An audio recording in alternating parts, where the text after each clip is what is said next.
समंदर की अथाह गहराइयों में लड़ा जाने वाला युद्ध हमेशा से खौफनाक और रहस्यमयी रहा है। लेकिन दोस्तों, पिछले कुछ समय के अंदर वैश्विक पटल पर कुछ ऐसा हुआ है जिसने न सिर्फ बीजिंग और इस्लामाबाद बल्कि वॉशिंगटन और लंदन में बैठे दिग्गज डिफेंस एक्सपर्ट्स की रातों की नींद उड़ा दी है।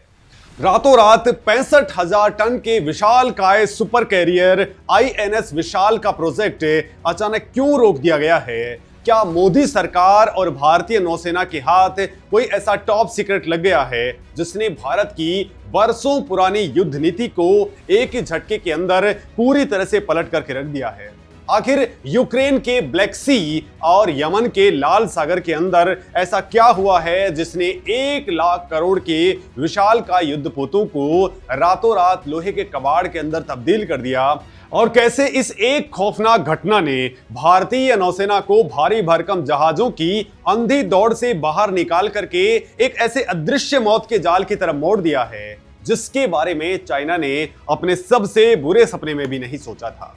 नमस्कार दोस्तों, मेरा नाम है मुकेश और ये कहानी सिर्फ एक जहाज के डिजाइन बदलने की नहीं है बल्कि एक भविष्य के उस खूनी नौसैनिक युद्ध की पटकथा है जिसे भारत ने दुनिया के बड़े बड़े विकसित देशों से भी पहले डिकोड कर लिया है, जिसे दुनिया और दुश्मन सिर्फ एक छोटा और साधारण एयरक्राफ्ट कैरियर समझने की भूल कर रहे हैं।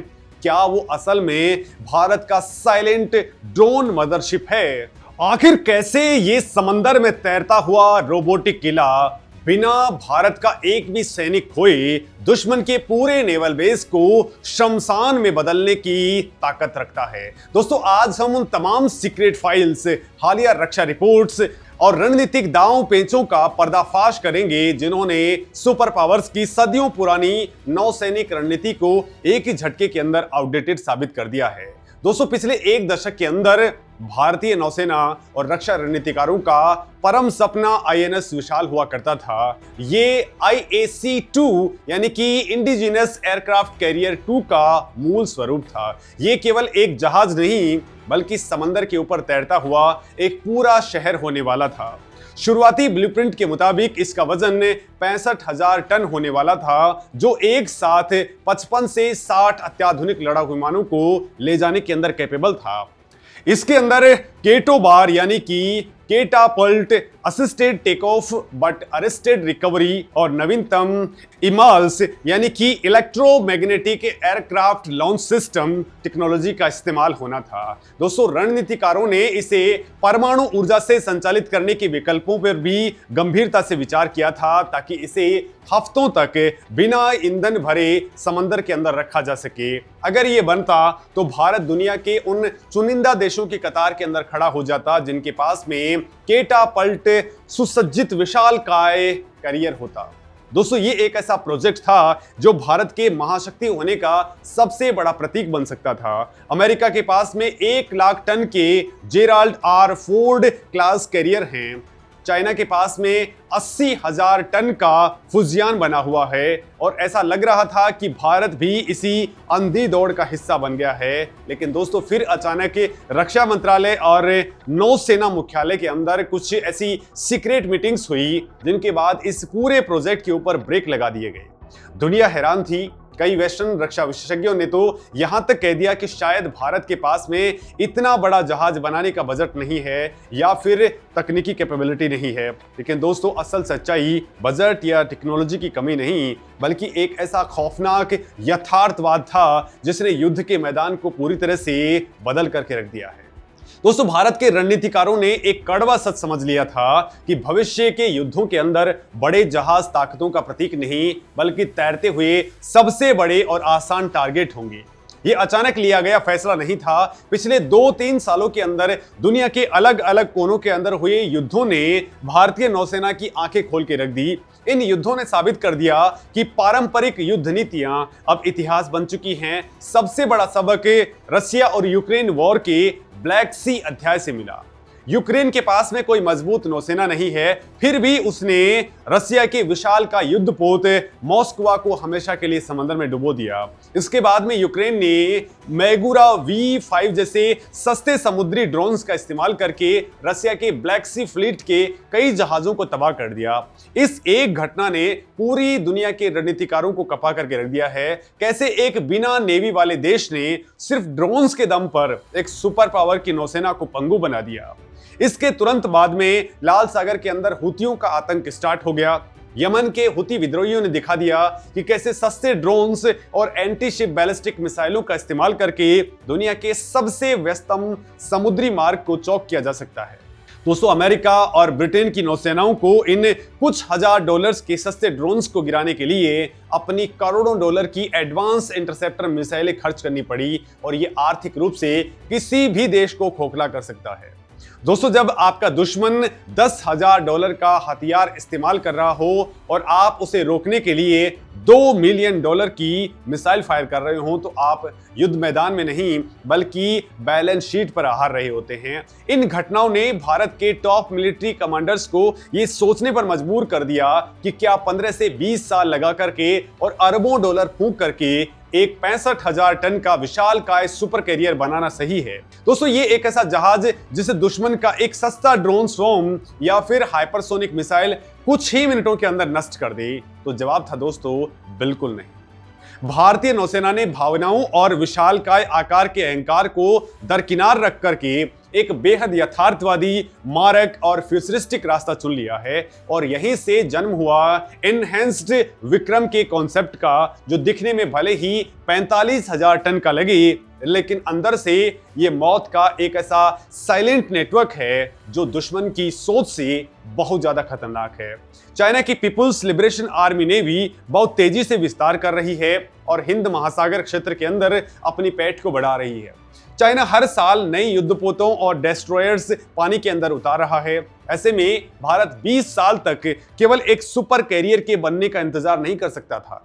भारत की मौजूदा नौसैनिक रणनीति को 2 कैरियर फोर्स स्ट्रक्चर की हर हाल के अंदर जरूरत है। भारत को एक ही समय के अंदर अपने दोनों समुद्री मोर्चों यानी कि पाकिस्तान की तरफ अरब सागर और चाइना की तरफ बंगाल की खाड़ी को सुरक्षित रखना होता है। इसके लिए दोस्तों कम से कम 2 एयरक्राफ्ट कैरियर्स का हर टाइम एक्टिव रहना अनिवार्य है। वर्तमान के अंदर भारत के पास में INS विक्रमादित्य और INS विक्रांत हैं, लेकिन INS विक्रमादित्य जो मूल रूप से एक रशियन जहाज है, समय के साथ में बूढ़ा हो रहा है। आने वाले दशकों के अंदर इसे बार बार और लंबे समय के लिए डॉकयार्ड में रिफिट और मेंटेनेंस की आवश्यकता होती है। दोस्तों, जब विक्रमादित्य मेंटेनेंस के लिए जाएगा तब भारत के पास में केवल एक कैरियर बचेगा। विशालकाय हिंद महासागर की सुरक्षा के लिए एक कैरियर कभी भी पर्याप्त नहीं हो सकता है। इस तत्कालिक दबाव ने नए IAC-2 की रणनीति को जन्म दिया है।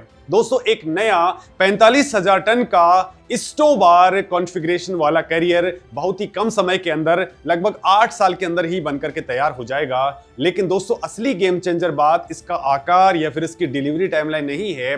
नई और बेहद पुख्ता रिपोर्ट्स इस बात की पुष्टि करती हैं कि IAC-2 के अंदर होने वाला सबसे बड़ा बदलाव इसकी हवाई बेड़े के स्वरूप में होगा। दोस्तों, ये एयरक्राफ्ट कैरियर पारंपरिक लड़ाकू विमानों के बेस से ऊपर उठ करके एक मल्टी डोमेन एविएशन हब के रूप में तब्दील होने वाला है।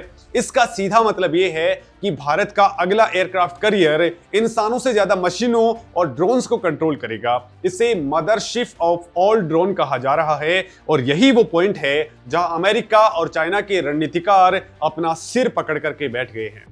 दोस्तों, नौसैनिक रणनीतिकार अब इस बात पर गहराई से काम कर रहे हैं कि IAC-2 long endurance ISR drone, UCAVs यानी कि मानव रहित लड़ाकू विमान, साथ ही लॉयल विंगमैन सिस्टम और स्वॉर्म ड्रोन ऑपरेशंस को कैसे संचालित करेगा। दोस्तों, कल्पना कीजिए समंदर के बीचों बीच तैरता हुआ भारत का यह जहाज, जिससे एक साथ दर्जनों घातक ड्रोन्स उड़ान भरते हैं। लॉन्ग एंड्योरेंस ड्रोन्स जहाज से सैकड़ों किलोमीटर दूर उड़ करके लगातार कई घंटों तक समुद्र की निगरानी करेंगे। दुश्मन का कोई भी जहाज या सबमरीन भारत के रडार से बच नहीं सकेगी। जब दुश्मन के मिसाइल नेटवर्क को भेजना होगा तो इंसानी पायलट्स की जान जोखिम में डालने के बजाय हथियारबंद यूएवीज को हाई रिस्क स्ट्राइक मिशन के ऊपर भेजा जाएगा।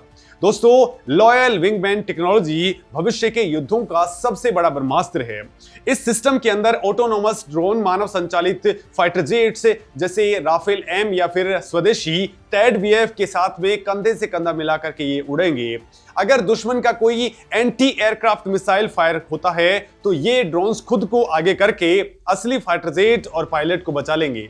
इसके अलावा दोस्तों, स्वॉर्म ड्रोन एक साथ झुंड में उड़कर के दुश्मन के रडार को पूरी तरह से ब्लैंक कर देंगे। इलेक्ट्रॉनिक वॉरफेयर के जरिए उनके कम्युनिकेशन सिस्टम को जाम कर देंगे और एक साथ कई ठिकानों के ऊपर सुसाइडल अटैक करेंगे। दोस्तों, चाइना की सबसे बड़ी ताकत उसका A2AD यानी कि anti access area denial network है। चाइना ने अपने तटों के पास में DF-21D जैसी घातक मिसाइलों का जाल बिछा लिया है, जिन्हें करियर किलर कहा जाता है। दोस्तों, चाइना की रणनीति बिल्कुल साफ है कि वो किसी भी दुश्मन एयरक्राफ्ट कैरियर को अपने समुद्री इलाके के हजारों किलोमीटर के दायरे में नहीं घुसने देगा।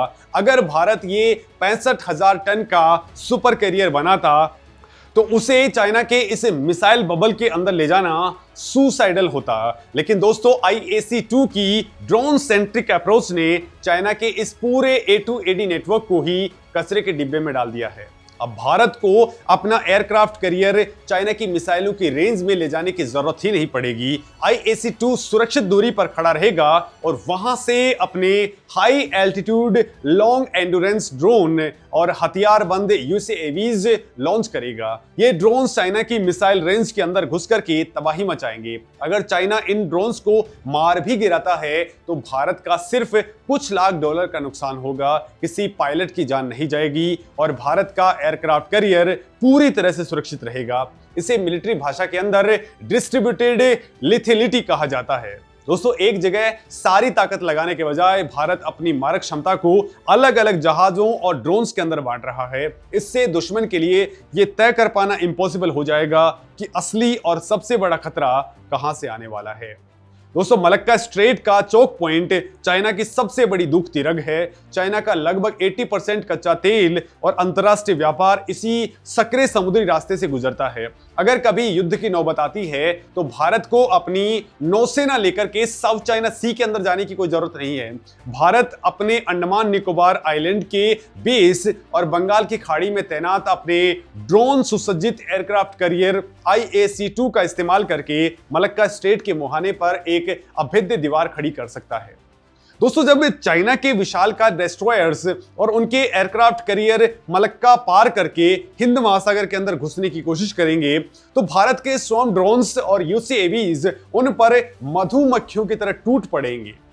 दोस्तों, चाइना को इस बात का भयंकर खौफ है कि उनकी अरबों डॉलर की नौसेना हिंद महासागर के अंदर घुसते ही भारत के इस अदृश्य ड्रोन जाल के अंदर बुरी तरह से फंस जाएगी।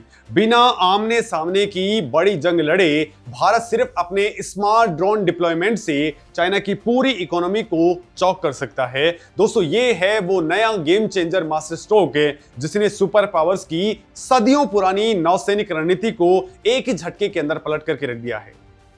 अब वहीं दोस्तों, अगर हम पाकिस्तान की तरफ नजर डालें तो कहानी और भी ज्यादा दिलचस्प हो जाती है। पाकिस्तान की सतह पर लड़ने वाली नौसेना भारत के सामने कहीं नहीं टिकती है, लिहाजा उनका पूरा फोकस सबमरीन्स यानी कि पनडुब्बियों पर है जो समंदर के नीचे छिप कर के वार करती हैं। लेकिन IAC-2 का नया अवतार पाकिस्तान की इस सबमरीन रणनीति का भी काल साबित होने वाला है। इस नए करियर से उड़ने वाले एंटी सबमरीन ड्रोन्स और एडवांस हेलीकॉप्टर्स अरब सागर के अंदर 2400 घंटे लगातार गश्त लगा सकेंगे। ये ड्रोन्स समंदर की सतह से लेकर के गहराई तक हर छोटी हलचल को स्कैन करेंगे। जैसे ही कोई पाकिस्तानी पनडुब्बी सांस लेने या फिर पेरिस्कोप डेप्थ के ऊपर आने के लिए सिर उठाएगी, भारत के ड्रोन्स उसे तुरंत ट्रैक करके नेस्तनाबूद कर देंगे। दोस्तों, इस पूरी स्ट्रेटेजी के अंदर मोदी सरकार का स्वदेशी औद्योगिक बुनियादी ढांचे को मजबूत करने का मास्टर स्ट्रोक भी छिपा हुआ है। दोस्तों, ये फैसला केवल पैसे या फिर समय बचाने तक सीमित नहीं है, ये भारत के घरेलू रक्षा उद्योग के लिए एक बड़ी संजीवनी है। कोचिन शिपयार्ड लिमिटेड ने आईएनएस विक्रांत को बनाकर के जो अमूल्य अनुभव, तकनीकी ढांचा और स्किल्ड मैन पावर तैयार की है, अगर भारत तुरंत नया करियर नहीं बनाता है तो वो सारी विशेषज्ञता और मोमेंटम बर्बाद हो जाएगा। एक रिपीट ऑर्डर या फिर इनहैंस्ड विक्रांत बनाने का फैसला करके सरकार ने भारत की पूरी डिफेंस सप्लाई चेन को तुरंत काम पर लगा दिया है। इस प्रोजेक्ट के अंदर सैकड़ों छोटी बड़ी भारतीय एमएसएमईज शामिल होंगी, क्योंकि भारत को अब सटीक रूप से पता है कि 45,000 टन का जहाज कैसे बनता है। लिहाजा बिना किसी डेवलपमेंटल रिस्क के इसे रिकॉर्ड 8 साल के अंदर नौसेना को सौंपा जा सकेगा। इसकी अनुमानित लागत लगभग 40,000 करोड़ रुपए के आसपास होगी। दोस्तों जरा सोचिए, एक विशालकाय सुपर कैरियर बनाने के अंदर 15 से 20 साल लगते और खर्च के नाम पर लाखों करोड़ रुपए के पार चला जाता।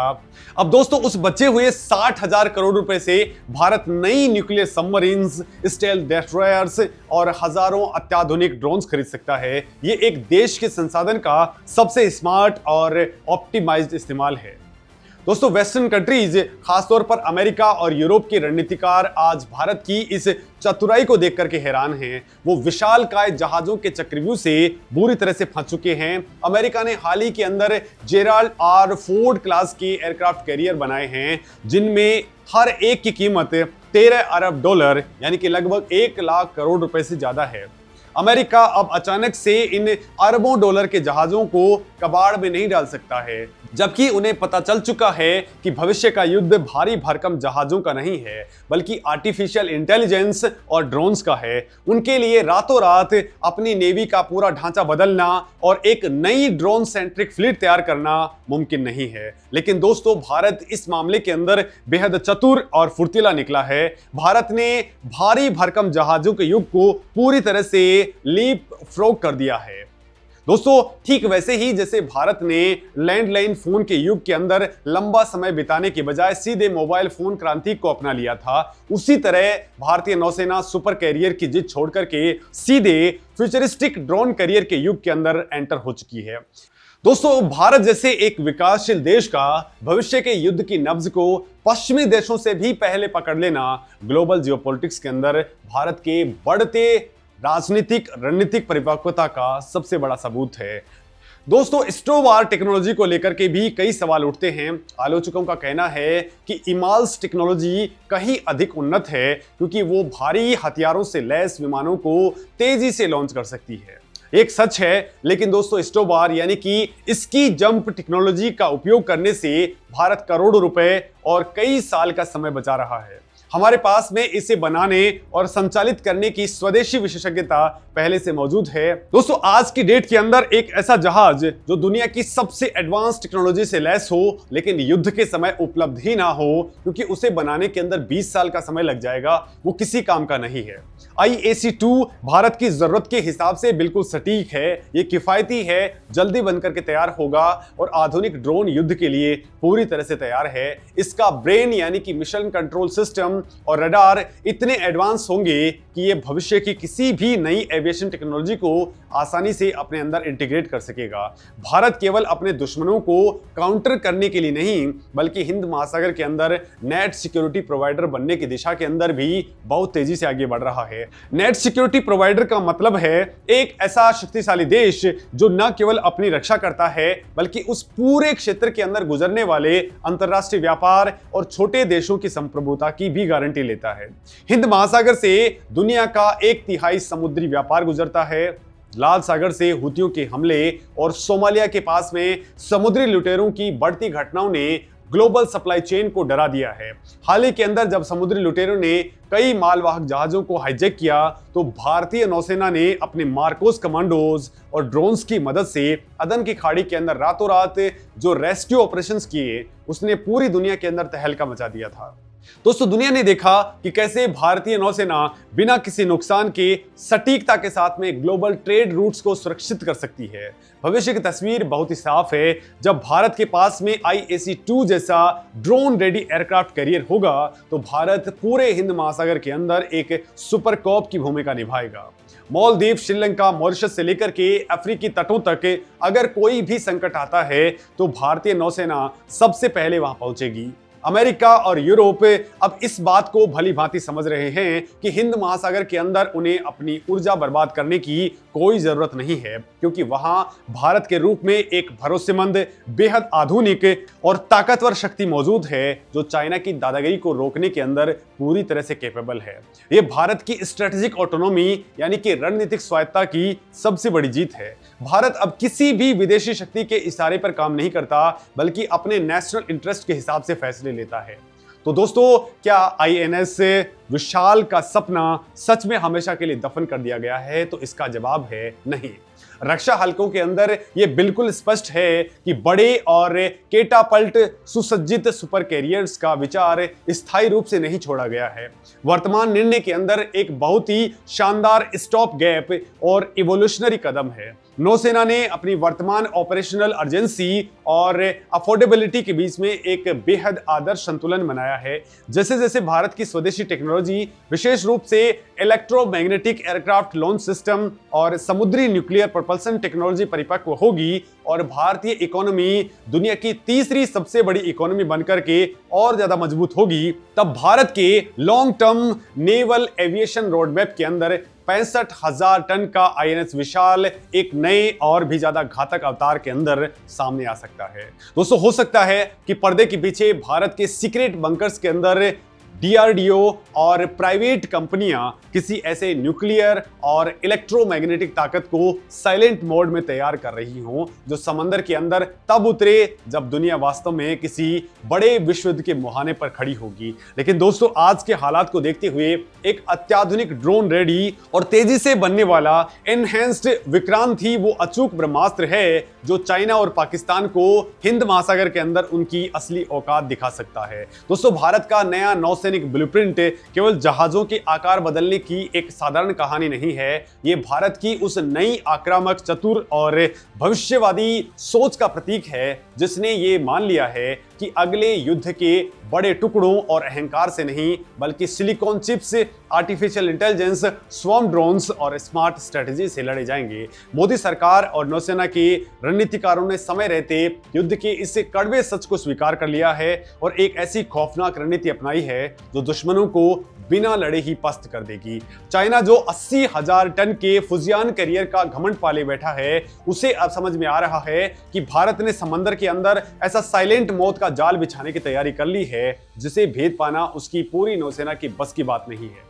दोस्तों, अगले कुछ सालों के अंदर जब IAC-2 बनकर के पानी में उतरेगा तो वो केवल एक एयरक्राफ्ट कैरियर नहीं होगा, ये नए भारत का वो फ्लोटिंग रोबोटिक फोर्ट्रेस होगा जिसकी एक भनक मात्र से दुश्मन के रडार जाम हो जाएंगे और दुश्मन की मिसाइलें हवा में ही रास्ता भटक जाएंगी। भारत ने अपनी चाल चल दी है और ग्लोबल चेसबोर्ड पर सुपर पावर्स की सदियों पुरानी रणनीति को चेकमेट कर दिया है। अब दोस्तों, आप इस एयरक्राफ्ट कैरियर के बारे में क्या कुछ कहेंगे जिसके ऊपर हमारे 6th जनरेशन के ड्रोन्स होंगे, जिसके ऊपर हमारे 6th जनरेशन के और 5th जनरेशन के फाइटर जेट्स होंगे और इसके ऊपर वो टेक्नोलॉजी होगी जो आज के युद्ध के मुताबिक होगी? क्योंकि बड़े एयरक्राफ्ट कैरियर, अभी हमने देखा है कि जो अमेरिका के एयरक्राफ्ट कैरियर्स थे जिनको उसने ईरान के पास में रवाना किया था, वो इतने बर्बाद हुए कि उनको वापस अमेरिका भेजना पड़ गया था। तो आप सोच लीजिए कि आज का युद्ध का परिदृश्य बदल चुका है और भारत इस बात को अच्छे तरीके से समझ चुका है। अब दोस्तों, आपके ऊपर है, आप इस मामले को कैसे देखते हैं? नमस्कार दोस्तों।